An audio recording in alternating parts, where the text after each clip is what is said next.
नमस्कार प्यारे बच्चों, हमारा पहली कविता जो तुलसी सूरदास द्वारा रचित थे पद वो हमारे कंप्लीट हो चुके हैं।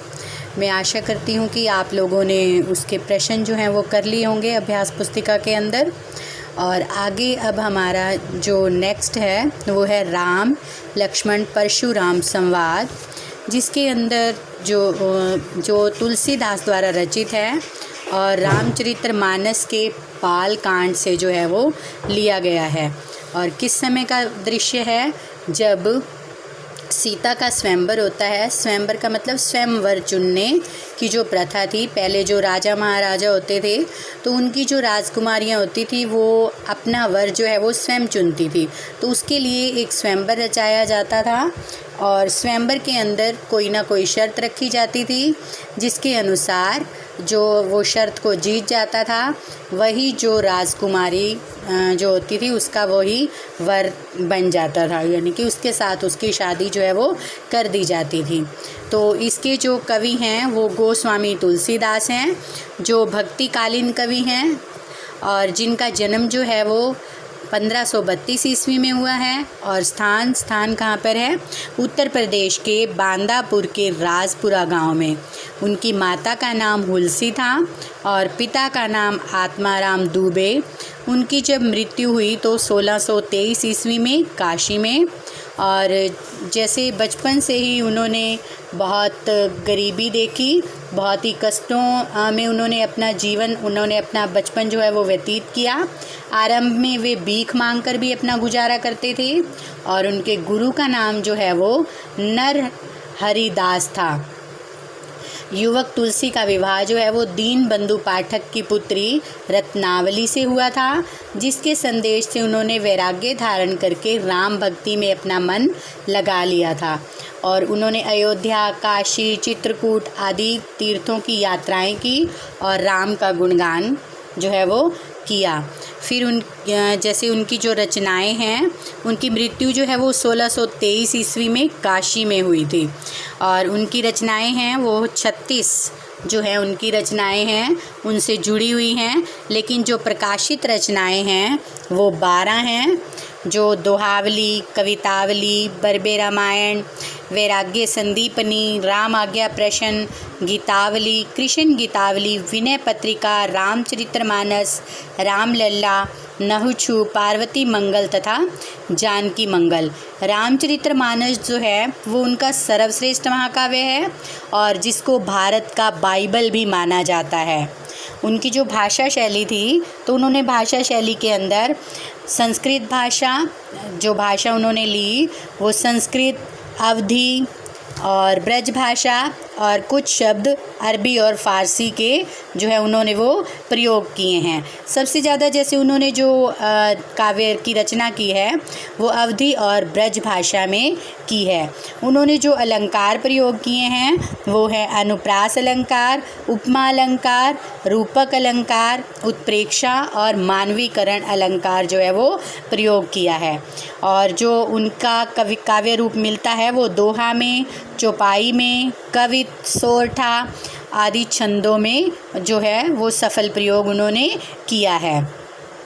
तो जैसे हमने पिछले पद किए थे जो सूरदास के द्वारा रचित थे, तो उसके अंदर भी मैंने आप लोगों को बताया था कि सबसे पहले जब भी हम कोई भी जैसे कविता का कोई भी रूप करते हैं तो उसके अंदर सबसे पहले हम संकेत लेते हैं। तो इसके अंदर जैसे पहला जो पद है वो है नाथ संबुधन भजनिहारा, होई को एक दास तुम्हारा, आयो सु कही किन मोही। और लास्ट इसकी लाइन में जो शब्द है सकल संसार। तो जैसे हम संकेत करते हैं तो संकेत के अंदर आपको मैंने पहले भी बताया कि नाथ पहला शब्द जो है वो राइट किया जाता है, लिखा जाता है, फिर डैश डैश और फिर संसार जो है वो लिख दिया जाता है, यानी कि जो लास्ट शब्द है वो लिख दिया जाता है। और फिर प्रसंग के अंदर जैसे जो आपकी बुक है, जो किताब है, उसका नाम आ जाता है, कविता का नाम आ जाता है, कवि का नाम आ जाता है, और उसका जो मुख्य भाव होता है वो आ जाता है, जो हमारा प्रसंग होता है उसके अंदर। जैसे इसमें जो है वो आ जाएगा, प्रस्तुत पंक्तियाँ हमारी हिंदी की पाठ्य पुस्तक क्षितिज भाग 2 से जो है पद्य भाग से ली गई हैं। और फिर जैसे इसमें जो कविता का नाम है वो है राम लक्ष्मण परशुराम संवाद से ली गई हैं, और इसके कवि जो हैं वो गोस्वामी तुलसीदास हैं। तो इस तरह से, और इसका मुख्य भाव क्या है, जैसे अभी मैंने आपको बताया कि ये रामचरितमानस के बालकांड से लिया गया है, और राजा जनक के दरबार का वर्णन इसके अंदर किया गया है। और श्री राम जो हैं वो स्वयंवर की शर्त, जो स्वयंवर के अंदर धनुष तोड़ने की, जो शिव धनुष रखा जाता है उसको तोड़ने की जो शर्त रखी गई है वो उसको पूरा कर देते हैं, यानी कि उसको तोड़ देते हैं। और फिर जो है वो जो परशुराम हैं उनका इस शिव धनुष के साथ काफ़ी लगाव है, वो इसकी टंकार सुन करके सभा के अंदर जो है वो आ जाते हैं। तो इनके बीच, राम लक्ष्मण और परशुराम के बीच में जो बातचीत होती है, जो संवाद होता है उस समय के दौरान, उसी का ही इसके अंदर जो है वो वर्णन किया गया है। सरलार्थ का अर्थ होता है कि सरल अर्थ में किसी भी चीज़ को लिखना, और भावार्थ यानी कि पूरा भाव, उसके अंदर जो कवि है वो क्या कहना चाहता है पूरे उसके अंदर, पहरे के अंदर, तो उसको बताना। और अगर व्याख्या के लिए आ जाए तो अब भी संकेत पहले, फिर प्रसंग, और फिर व्याख्या का मतलब है कि भाव सहित पूरे अर्थ को जो लिखना होता है वो होती है व्याख्या। और व्याख्या के साथ हमेशा ही विशेष लिखा जाता है, जिसमें भाषा की विशेषता बताई जाती है, और जैसे जैसे जो अलंकारों का प्रयोग किया जाता है उनको बताया जाता है, और जो विशेष बात पूरी कविता के अंदर होती है वो भी विशेष में बताई जाती है, यानी कि जो उसका मुख्य भाव होता है उसको भी इसके अंदर बताया जाता है। तो इसका पहले मैं आपको पूरा सार बता देती हूँ, और फिर हम नेक्स्ट वीडियो में इसका सारा सरलार्थ जो है वो करेंगे। वैसे तो आपका सरलार्थ जो है वो आता ही नहीं है, अब पहले आता था लेकिन अब जो है वो पेपर में नहीं पूछा जाता। अब आपको प्रश्न दे दिए जाते हैं, और प्रश्न जो हैं वो पहरे के अंदर से होते हैं, और उनके आपको जो है वो आंसर लिखने होते हैं। लेकिन अगर हमें सरल अर्थ उसका नहीं पता होगा, एक एक शब्द का हमें नहीं पता होगा, तो हम प्रश्नों के उत्तर भी नहीं लिख सकते। तो इसलिए सरलार्थ करना हमारे लिए ज़रूरी हो जाता है। तो सरलार्थ हम नेक्स्ट वीडियो में करेंगे। तो आज मैं आपको इसका सार थोड़ा सा बता देती हूँ। इसके अंदर जैसे राम लक्ष्मण परशुराम संवाद नामक ये अंश जो है वो तुलसीदास के द्वारा रचित रामचरितमानस के बालकांड से लिया गया है।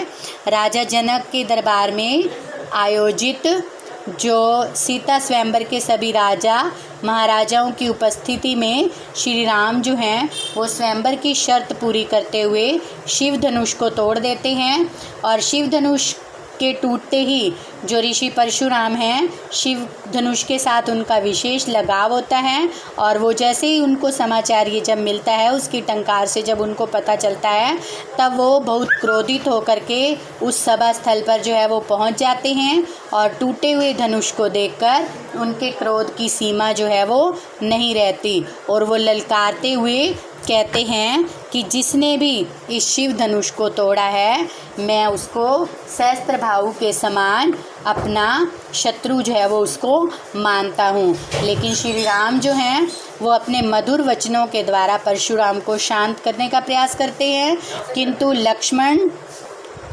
लक्ष्मण जो हैं वो उनसे क्रोधित होते हुए कहते हैं कि ऐसे ऐसे धनुष हमने बचपन में बहुत तोड़े हैं, और आप तो वैसे ही हमारे ऊपर क्रोध जो है वो कर रहे हैं। और जो परशुराम हैं वो लक्ष्मण का वध करने के लिए तैयार हो जाते हैं। लक्ष्मण परशुराम के क्रोध को व्यर्थ बताते हुए कहते हैं कि राम ने धनुष को छुआ और वो टूट गया, लक्ष्मण जो है वो परशुराम के क्रोध को व्यर्थ बता करके कहते हैं। जब परशुराम जो है वो लक्ष्मण को मारने के लिए अपना फरसा उठाते हैं, तब जो लक्ष्मण हैं वो कहता है कि जैसे जो परशुराम हैं वो कहते हैं कि मैं तो फूंक मारकर पहाड़ को उड़ाना भी जानता हूँ, लेकिन लक्ष्मण जो है वो कहते हैं कि ये जैसे भभकियाँ हैं वो आप किसी और को ही देना, और जो तर्जनी देखते ही भी मैं ऐसा डरने वाला नहीं हूँ। लक्ष्मण कहते हैं कि जो मैं तुम्हारी तर्जनी, जो बीच वाली उंगली होती है जिसको हम उठा करके इशारा करते हैं, पहली फर्स्ट उंगली, तो उसको देखते ही मैं मर जाऊंगा, ऐसा नहीं है। और इन वचनों को सुनकर जो परशुराम हैं उनको जैसे क्रोध आ जाता है, और वो विश्वामित्र से कहते हैं कि ये जो बालक है ये जो है मारने योग्य है, वध के योग्य है, आप इसे रोक लो, नहीं तो ये जो है वो काल का शिकार बन जाएगा। काल का शिकार बन जाएगा मतलब मृत्यु को प्राप्त हो जाएगा। परशुराम की ये सब बातें सुन करके जो विश्वामित्र हैं वो मुस्कुराने लगते हैं। लक्ष्मण जो परशुराम को उकसाते हैं, और फिर जैसे माता पिता के ऋण से जो आप अच्छी तरह उदृण हो गए, अब गुरु का ऋण बाकी है, वह हमें चुकाना है, और किसी हिसाब करने वाले को बुलाइए, अभी चुका देता हूँ। इतना सुनते ही परशुराम ने अपना फरसा लक्ष्मण को मारने के लिए जो है वो उठा लेते हैं। इससे सभा के अंदर हाहाकार मच जाता है, यानी कि सभी चीखने चिल्लाने लग जाते हैं, और ये देखकर श्री राम जो हैं वो परशुराम को मधुर वचनों में समझाते हैं और परशुराम के क्रोध को शांत करते हैं, और फिर परशुराम का क्रोध जो है वो शांत हो जाता है। तो ये आपके पाठ का सारे का सार है। बाकी हम इसका सरल अर्थ जो है वो नेक्स्ट वीडियो में करेंगे। धन्यवाद।